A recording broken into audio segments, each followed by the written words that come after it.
Hey everyone, it's Mark Sargent, and you can thank Anthony Riley for sending me this video. He said, hey, you should really narrate this because there's only music. Yeah, this is really important. This is some footage that was shot about 2 years ago in Santa Barbara, California, off the beach. And let's just zoom right into it and take a quick look. So this is another version of the oil rig observation. So the camera is placed in the guard railing between cafe and restroom showers, and you're going to look here. When we look at the elevation, it is set at 8 feet. So Google Earth reads this as 8 feet off of the water, which is a little higher than the 1 foot camera stuff that we did earlier. And then we're going to draw a line to the first platform, which is called platform C, which is directly out in front of it, and then another one a little bit off to the right, which is platform habitat. And when we pull back and look at the distances of these two, we will notice the curve calculator, just to pull that up real fast. And then remember, this was shot October 23rd, 2017, so over 2 years ago at sunrise. The first one is at a distance of 6.08 miles, platform C. And then the second one, off the distance platform habitat, at 10.1 miles. Why are these two important? Well, because at 8 foot elevation, the globe Earth's horizon should be less than 3.5 miles, meaning the horizon should be in front of these things. 29 feet of habitat should be blocked by the curvature in front of these objects. And yet, all of the habitat is visible, even with some compression. And you'll notice, and we'll draw a line here in a second, that the horizon is clearly behind these objects.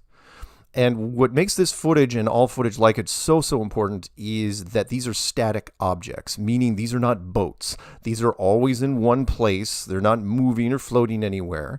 And we'll draw the green line on this, and you can see, again, it's not hard to see. Somewhere way off in the distance is the horizon, way further than 10.1 miles.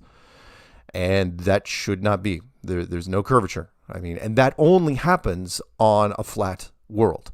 You will not see this on a curved thing, because eventually these objects should be over the side of the hill. They should be behind the curve.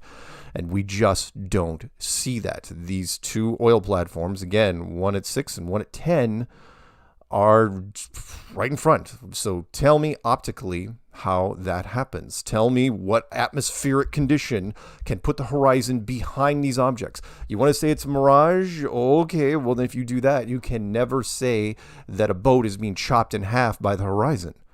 Because you say, well, no, that's real. A boat being chopped in half by the horizon line, with heavy compression and refraction. Oh, no, that's real. But this right here, sunrise, couldn't be clearer conditions. Not a cloud in the sky, shooting off at oil platforms at 6 miles and 10 miles, respectively. You can't tell me that this is a mirage. No way. And even if you do say it's a mirage, tell me how a mirage puts the horizon behind the objects. That's the big key here. Do this with any sort of piece of paper. Bend it in half.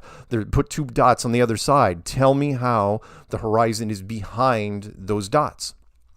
If it's a globe, it cannot be.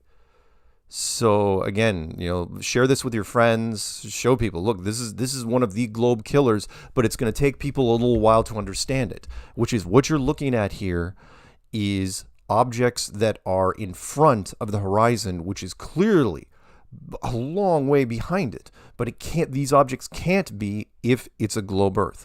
Cannot be. The horizon has to be in front of these objects. The curve calculator, which mainstream science declared, that's pretty straightforward.